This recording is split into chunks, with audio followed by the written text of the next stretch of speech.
Hey guys, I'm going to give you an editorial this morning. Even though it's Saturday, I'm going to give you a motel morning editorial. Yeah, in the motel. So wifey's sleeping, so let's keep it down.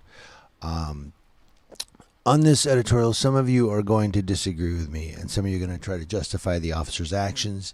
Let me know in the comment section below how you feel. But I just don't understand the brutality of some police officers. Like, where does it come from? Where does this gang brutality mentality come from? But also, we had a late lunch yesterday in Philadelphia at a place called the Diner Car. This is what I had for lunch. Anybody know what that is? Anybody? But let's jump into our editorial here. And this is, again, one that I can't explain the brutality. I don't know where it comes from, but I'll see what you guys have to say about it. Thank you to the Clarion Ledger for this story.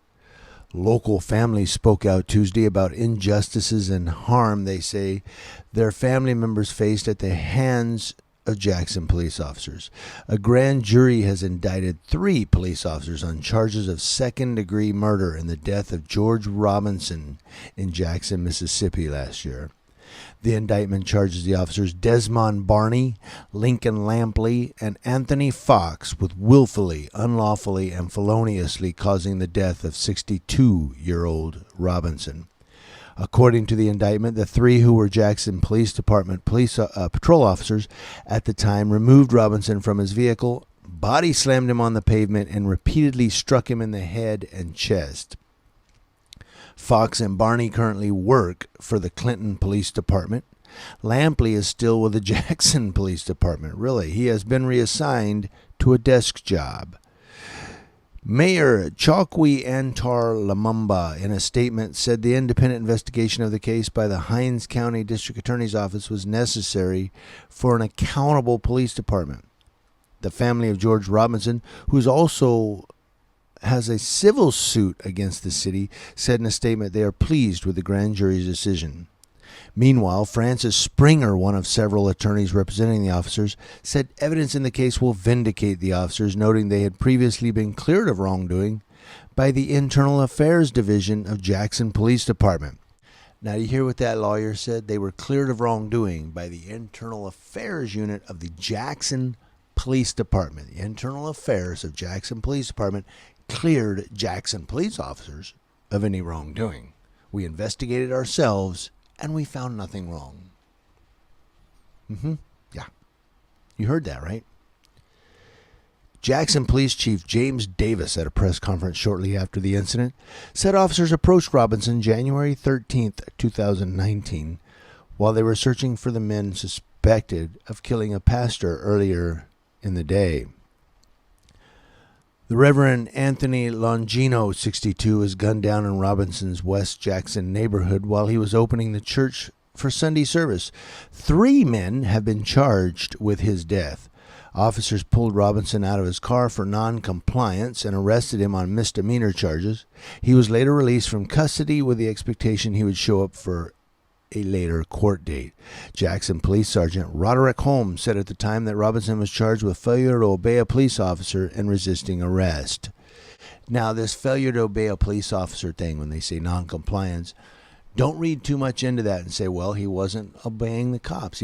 Non-compliance could be a cop asks you a question and you go, I'm not answering that. I don't know what you're talking about. That's all of a sudden non-compliance. You're coming out of your car. Some cops are like that. Now, these cops apparently were a little agitated or something because they repeatedly kicked and punched him in the chest and head and slammed his head in the ground, and you're going to find out what happened to the poor old man. Surveillance video from the same night shows Robinson going into a hotel room at the Mustang Motel after the encounter with police. Hours later, he was hospitalized. 2 days later, he died. Coroner Sharon Grisham Stewart said the state medical examiner found that Robinson died of a subdural hemorrhage caused by blunt force trauma to the head. The death was ruled a homicide. The indictment was entered into Hinds County Circuit Court on August 5th and recently unsealed. Barney, Lampley, and Fox turned themselves in and subsequently posted bond on Thursday. Barney and Lampley were both given a $100,000 bond, while Fox received a $250,000 bond. Initially, the three officers were put on administrative leave by the Jackson Police Department. The department's Internal Affairs Division investigated the case, and the city's Civil Service Commission reinstated all three officers to return to duty. Since the reinstatement decision, Lumumba pushed for a separate investigation by the Hinds County District Attorney's Office. The office is headed by District Attorney Jody Owens, the former managing attorney at the Mississippi office of the Southern Poverty Law Center, who took office this year. The mayor released a statement late Thursday night. Our administration is committed to ensuring that Jacksonians have an accountable police department. As part of our accountability process, the City of Jackson has implemented a policy to turn all cases involving officer-involved deaths over to the DA for review by the grand jury, he said. He went on to say the Hinds County grand jury indictments issued today begin another phase of the process. In the full spirit of transparency, the administration will continue to monitor the situation and provide information to the public throughout each phase. We ask that you keep all those affected by this tragedy in your prayers. Now, the family of George Robinson also released a statement Thursday. As the family of George Robinson, we are pleased the Jackson Police Department officers involved in this death have finally been charged with murder. For us, the charges prove that George's life mattered and no one deserves to die the way he did. We are grateful that the district attorney has taken this action. We have cooperated with the investigation in every way, and we will continue to do so until we finally get justice for our beloved George. And then it goes down. There's a little bit more there for you to read. I'll put a link to the whole story in the description box below. I don't see it here in the Clarion Ledger, but I was reading it in the New York Times also. The reason I didn't use the New York Times is because often the New York Times and the LA Times both, when you click a story, you have to subscribe or do some action to read the whole story. And I didn't want to put you guys through jumping through hoops, so I gave you the Clarion Ledger story.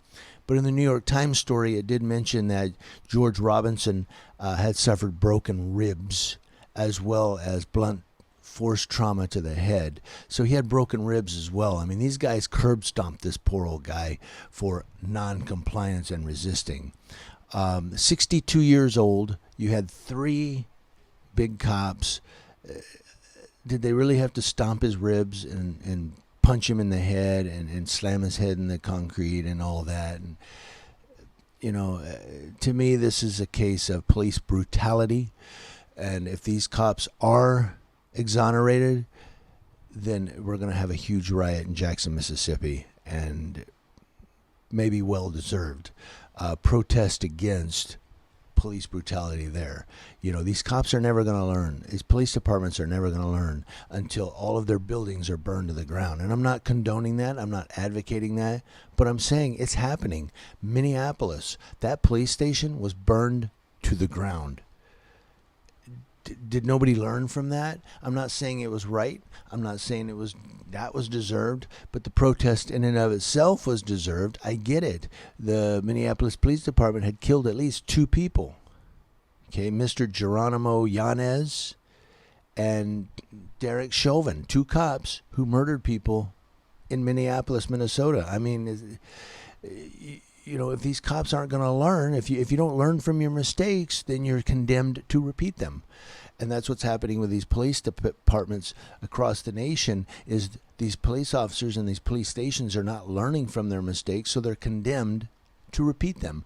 And over we're seeing this again and again, and I think we're going to see more of it throughout the year, that every time a cop does something. Now there's another case, I didn't do a story on it, but it was out of Miami, Florida. They're now looking at where 2018 a cop kneeled on a man who was handcuffed and pulled his wrist back, and the man said repeatedly, "I can't breathe, officer, I can't breathe." And all the cop was doing was kneeling on him with his arms pulled back saying, Don't get up. Don't get up. While the guy's saying, I can't breathe. My face is in the dirt. And the cop says, just don't get up. Let me get on the ground, bro. Behind your back. Watch out. Behind your back. Stop resisting. Stop resisting. Stop resisting. The officer gets on top of Mr. Harris. He puts his leg on Mr. Harris's neck, choking him. He takes his wrist and puts him in a painful wrist lock and ultimately ends up breaking Keeler's arm. He's trying to, I can't breathe. You can breathe. Don't try to get up. Or let go if you don't try to get up. Do not resist. Do not resist. He's in handcuffs. He's not a very large individual, and you have another very large police officer crushing him. He's literally crushing them for several minutes. It's sad and it's shocking. Now that's come to light, and they're investigating that out of Miami, Florida. You can Google that. These police stations are not going to learn. These cops are not going to learn until every single police station has been, their windows broke out and everything else. And again, I'm not condoning or advocating that, but I'm just saying that's the result we're seeing when these people get tired of police brutality.